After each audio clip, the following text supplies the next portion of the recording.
नमस्कार, आप देख रहे हैं महारो राजस्थान और आपके साथ मैं हूं प्रियंका राय। बुलेटिन की शुरुआत करेंगे बड़ी खबर से। उदयपुर हत्याकांड से जुड़ा ये बड़ा अपडेट आपको बता दें। व्यापारियों ने कल जयपुर बंद का बुलाया है। तो बड़ी खबर इस वक्त की, आवश्यक सेवाओं को छोड़कर बाजार बंद रहेंगे। हिंदू समाज के कई प्रतिनिधियों की बैठक हुई। आरएसएस, वीएचपी, बजरंग दल के पदाधिकारी भी मौजूद रहे। भाजपा प्रदेश अध्यक्ष सतीश पूनिया भी बैठक में शामिल रहे। सेवा सदन में पदाधिकारियों की बैठक हुई और फैसला लिया गया है 3 जुलाई को जयपुर में बड़ा प्रदर्शन भी किया जाएगा। सहयोगी सौरभ हमारे साथ जुड़ चुके हैं, ज्यादा जानकारी देंगे। सौरभ, बंद का बुलाया, माफ कीजिएगा, व्यापारियों ने कल जयपुर बंद का आह्वान किया है, क्या कुछ जानकारी से लेकर? वो किया गया है सेवा सदन में, जयपुर के सेवा सदन में आरएसएस, विश्व हिंदू परिषद और जो अन्य विभिन्न संगठन हैं उनकी एक बैठक हुई है और उस बैठक में ये निर्णय लिया गया है कि जयपुर जो है वो कल बंद रखा जाएगा।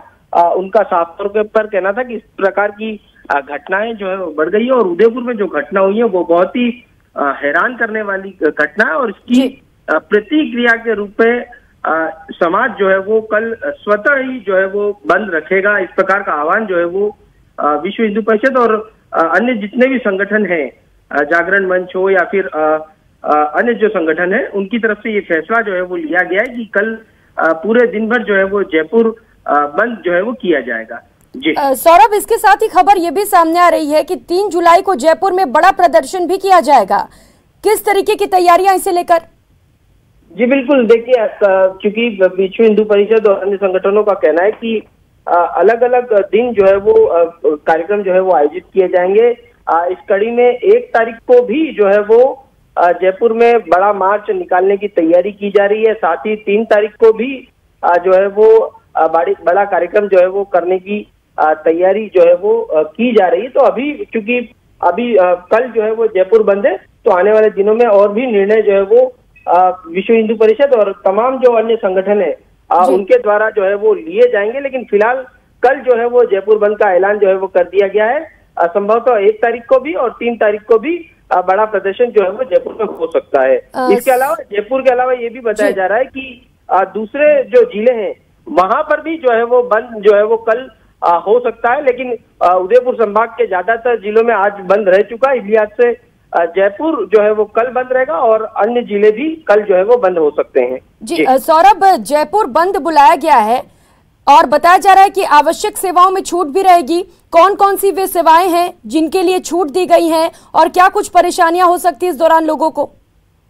देखिए, ये एक जो संगठन जिन्होंने ऐलान किया है बंद का, उनकी तरफ से स्पष्ट ये कहा गया है कि बंद जबरन जो है वो नहीं कराया जाएगा, ये स्वतः ही बंद जो है वो रखा जाएगा। साथ ही जो अत्यावश्यक सेवाएं, चाहे मेडिकल हो या फिर अन्य जो सेवाएं हैं जिसमें जरूरी जो सेवाएं, उनको जो है वो इस बंद से मुक्त रखा गया है। जिन बच्चों की परीक्षाएं वो परीक्षा देने के लिए जा सकते हैं, उन पर किसी तरह की रोक जो है वो नहीं रहेगी और जबरन बंद ये नहीं होगा, स्वतः।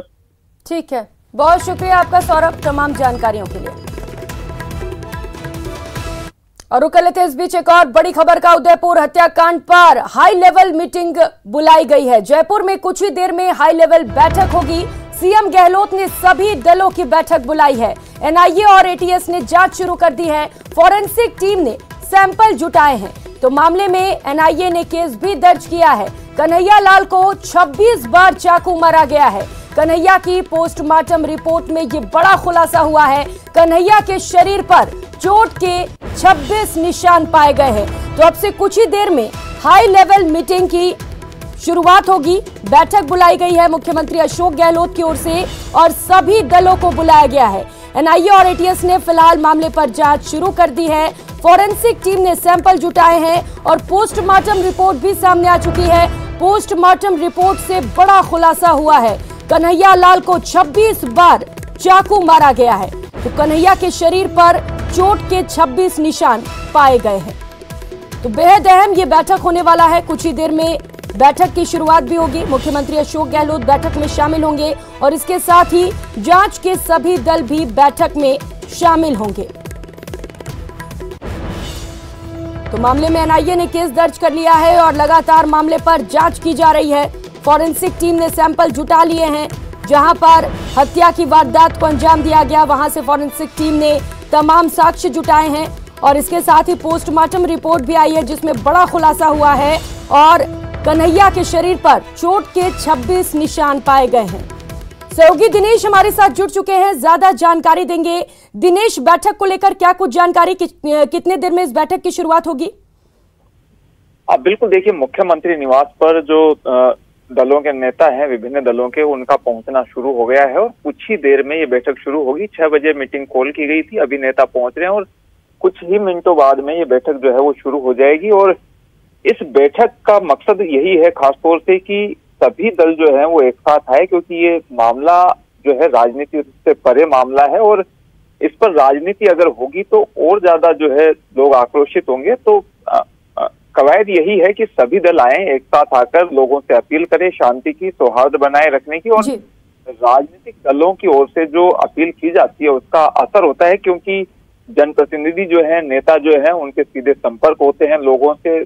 कई लोग उन्हें आइडल भी मानते हैं, उनकी बातों का जो है बड़ा असर होता है। तो मुख्यमंत्री की कवायद यही है कि सभी दलों के नेताओं से अपील करवाई जाए और एक संदेश जाए जनता में कि सब शांति सौहार्द जो है वो समाज में बने रहने चाहिए। तो कुछ देर में ये बैठक शुरू होगी। इससे पहले भी हमने देखा कि जब भी इस तरह के संकट आए हैं तब मुख्यमंत्री ने सभी दलों को साथ लिया है और उनसे चर्चा मंथन करने के बाद में जो है वो फैसले लिए गए हैं। तो इस बैठक में सभी दलों से सुझाव भी लिए जाएंगे कि किस तरह के कदम राज्य सरकार को उठाए जाने चाहिए और अब तक जो कदम उठाए गए हैं उनमें किस तरह की कमी खामी वो पाते हैं। तो जो सुझाव आएंगे विभिन्न दलों की ओर से उसके आधार पर सरकार फैसले भी लेगी।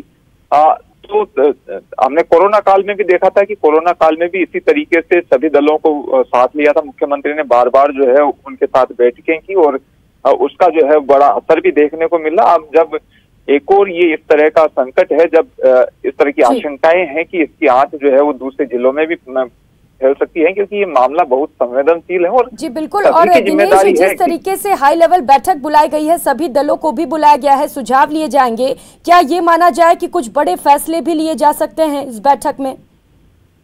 देखिए, वो सुझावों के ऊपर डिपेंड करता है कि राजनीतिक दलों के जो प्रतिनिधि हैं वो क्या महसूस करते हैं और किस तरह के जो है सुझाव राज्य सरकार को देते हैं। तो जो सुझाव आएंगे उन्हें अगर सरकार अनुकूल पाएगी, उचित उन्हें सरकार को लगेगा, तो उसके आधार पर फैसले भी लिए जाएंगे। लेकिन फिलहाल तो इस बैठक के शुरू होने का इंतजार है। कुछ ही देर में ये बैठक शुरू होगी और किस तरह के सुझाव राजनीतिक दल देते हैं, क्योंकि एहतियात के तौर पर कदम तो लगभग सभी जो है वो राज्य सरकार की ओर से उठाए गए हैं।